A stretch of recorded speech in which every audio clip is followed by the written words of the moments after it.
जी student, उम्मीद है आप सब लोग खैरियत से होंगे। आज जो है हम स्टार्स एकेडमी की कुछ एमसीक्यूज़ है फिज़िक्स की वो डिस्कस करने वाले हैं। तो चलो चलते हैं फिज़िक्स पोर्शन की तरफ। अच्छा, तो ये है, इसमें क्या है, इसमें क्वेश्चन नंबर 1 है। इसमें कह रहा है कि the average speed of a moving object during a given interval of time is always. तो स्टूडेंट सिंपल सा जो है इसका ऑप्शन जो है ऑप्शन बी ही आता है, the distance covered during the time interval divided by the time interval. Simple है क्योंकि स्पीड है, स्पीड हमारे यहाँ डिस्टेंस डिवाइड बाय टाइम के बराबर है, तो ऑप्शन बी ही इसका करेक्ट ऑप्शन बनता है। और याद रखिएगा कि स्पीड जो है फॉर एवरी मूविंग बॉडी के लिए speed can't be equal to zero, जबकि for every moving body velocity equal to zero. Speed जो है स्केलर है और डिस्टेंस भी हमारे यहाँ स्केलर है, तो ऑप्शन बी 1 का करेक्ट ऑप्शन है क्वेश्चन नंबर 1 का। अच्छा, क्वेश्चन नंबर 2 है, two automobiles are 150 kilometre apart and travelling toward each other.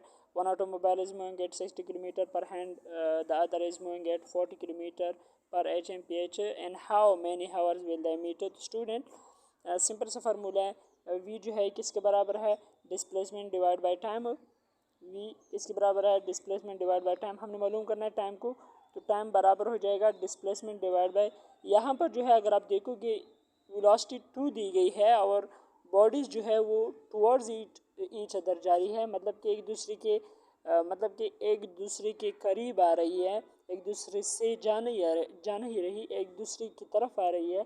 तो इसका मतलब ये है कि इन दोनों की जो वेलोसिटी होगी वो इंक्रीज़ होगी। तो यहाँ पर v1 प्लस v2 हम लिखेंगे, तो डिस्प्लेसमेंट कितना है 150 है, तो 150 डिवाइड बाय v1 कितने है 60 है, v2 कितनी है 40 है, मतलब कि 100। तो 150 divide by 100 that will be equal to 3 divide by 2, 3/2, और 3/2 किसके बराबर है 1.5। तो क्वेश्चन नंबर 2 का करेक्ट ऑप्शन जो है वो ऑप्शन डी ही है। अच्छा, क्वेश्चन नंबर 3 है, इसमें कह रहा है कि car travels 40 kilometre at an average speed of 80 kilometer per hour, then travel 40 kilometer at an average speed of 40 kilometer per hour. The average speed of the car for this 80 kilometer trip is। तो student total जो है displacement हमारे यहाँ कितना है, total जो है, अच्छा टोटल डिस्टेंस कितना है 40 किलोमीटर ये है, 40 किलोमीटर ये है, 40 किलोमीटर ये है, मतलब कि टोटल 80 किलोमीटर ट्रिप है। हमने मालूम करना है average speed of the car. तो स्टूडेंट सबसे पहले हमने ये करना होता है कि यहाँ पर जो है आपने मालूम करना होता है टोटल टाइम। तो टोटल टाइम इस तरह मालूम करोगे, पहले के लिए हमारे यहाँ वी जो है किसके बराबर है, डिस्टेंस डिवाइड बाय टाइम। हमने मालूम करना है टाइम को, तो डिस्टेंस डिवाइड बाय वी हो जाएगा। डिस्टेंस कितना है 40 किलोमीटर है, तो 40 डिवाइड बाय, और इस तरह वेलोसिटी कितनी है, वेलोसिटी है 80, तो इधर 80 आती है, तो 1 डिवाइड बाई 2 हो जाएगा, मीन्स 0.5। T1 जो है वो 0.5 आया। अच्छा, अब T2 को मालूम करेंगे। T2 किसके बराबर है, वो भी डिस्टेंस डिवाइड बाय टाइम हो जाएगा। डिस्टेंस इसकी कितनी है 40 है, और इस तरह उसकी वेलोसिटी कितनी है वो भी 40 है, मतलब कि 40 डिवाइड बाय 40, तो ये हुआ 1। तो हम आप जो है टोटल टाइम को ऐड करेंगे, तो T1 plus T2 that will be equal to 1 plus 0.5 means 1.5।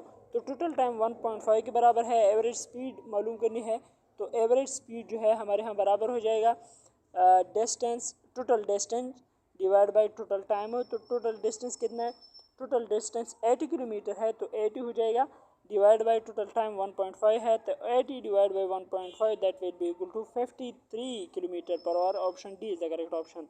Question number 4 है, which of the following may not changes when a particle is moving with non uniform velocity.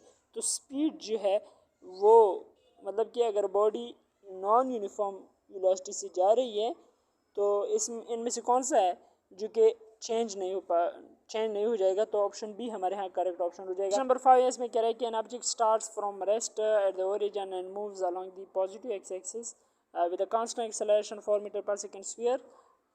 It's average velocity as it goes from x 2 metre to x 8 metre ऐसे। तो student इसके लिए अपने simple यही करना है कि हमने सबसे पहले टाइम को निकालना है, क्योंकि डिस्प्लेसमेंट तो यहाँ पर हम निकाल सकते हैं 8 - 2 करेंगे, so that will be equal to 6 metre. लेकिन यहाँ पर टोटल टाइम नहीं है, क्योंकि हमने मालूम करना है एवरेज वेलोसिटी को। तो टोटल टाइम के लिए हम क्या करेंगे, पहले T1 निकालेंगे, तो T1 हो जाएगा। इसके लिए आपने ये याद रखना होता है कि S जो है या H जो है बराबर है VIT plus half AT square. ये फार्मूला आपको पता होना चाहिए। यहाँ पर VI 0 है क्योंकि रेस्ट से जा रही है बॉडी, तो S जो है बराबर है हाफ AT स्क्वायर।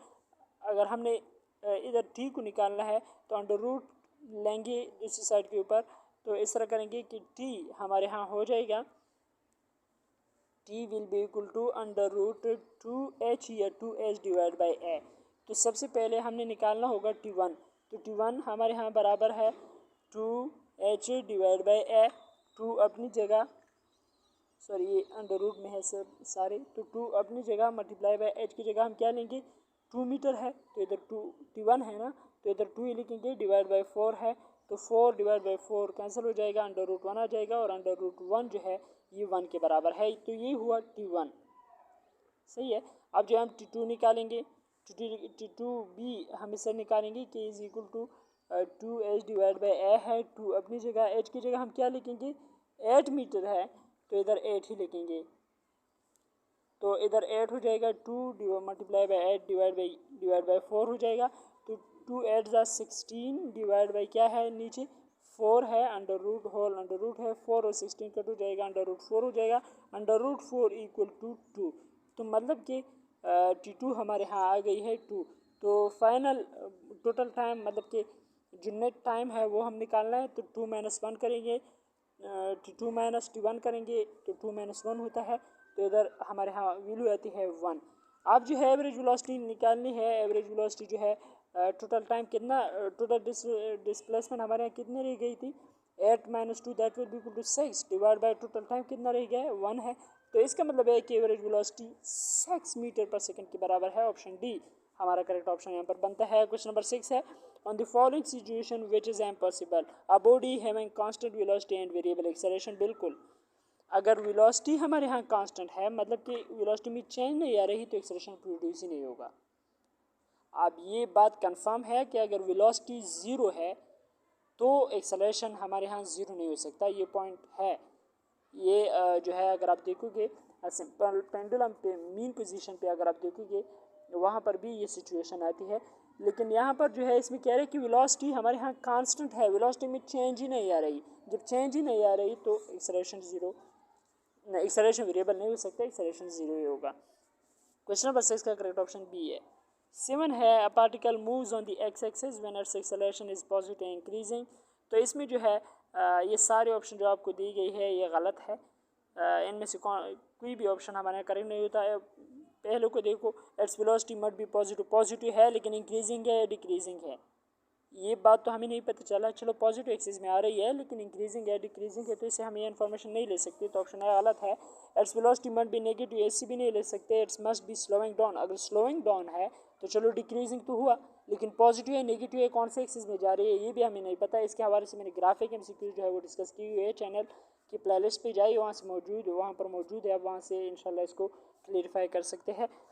तो इसका जो है करेक्ट ऑप्शन यहाँ पर जो है बनता है ऑप्शन डी। क्वेश्चन नंबर 8 है, particle start from rest and moves with a constant acceleration its distance x जो है प्रोपोर्शनल टू टाइम एज। तो स्टूडेंट मैंने बता दिया ना, s इज इक्वल टू जब VAT 0 हो तो हाफ GT स्क्वायर के बराबर होता है, तो T स्क्वायर के साथ इसका रिलेशन है। ऑप्शन डी इसका करेक्ट ऑप्शन है। 9 है, इसमें कह रहा है कि how far does a car travel in 616 if its initial velocity is 2 metre per second and acceleration is 2 metre per second square in the forward direction. यही फार्मूला हम यूज़ करेंगे, s is equal to VAT। VA कितनी है, VA यहाँ पर है 2 metre, तो 2 multiply by time कितना है, टाइम यहाँ पर 6 सेकेंड है तो इधर 6 ही लिखेंगे, VAT plus half AT square, acceleration कितना है 2 है, और T स्क्वायर मतलब कि 6 स्क्वायर तो इधर 36 आता है, तो ये कट हो जाता है 36 plus 2 multiply by 6, 36 plus 12 that will be equal to 48। यहाँ पर ऑप्शन इन्होंने नहीं दी है,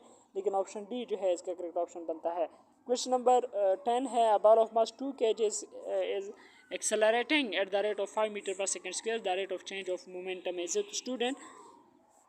फोर्स जो है ये बराबर है rate of change of momentum, ये बात आपको पता होनी चाहिए। ये टर्म हमसे पूछ रही है, हमें वैल्यू दी गई है, एक तो मास दी गई है, दूसरा एक्सेलरेशन है। तो फोर्स जो है ये एम ए के बराबर है, मास कितना है 2 kg है, एक्सेलरेशन कितना है 5 मीटर पर सेकंड स्क्वायर, तो 2 multiply by 5 that will be equal to 10 kilogram metre per second square. यहाँ पर इसकी भी ऑप्शन मौजूद नहीं, मतलब कि करेक्ट आंसर नहीं दी गई है, लेकिन ऑप्शन सी जो है इसका करेक्ट ऑप्शन है। तो यही थी आज की हमारी वीडियो। अगर आपको अच्छी लगी हो तो please subscribe to my channel and thanks for watching.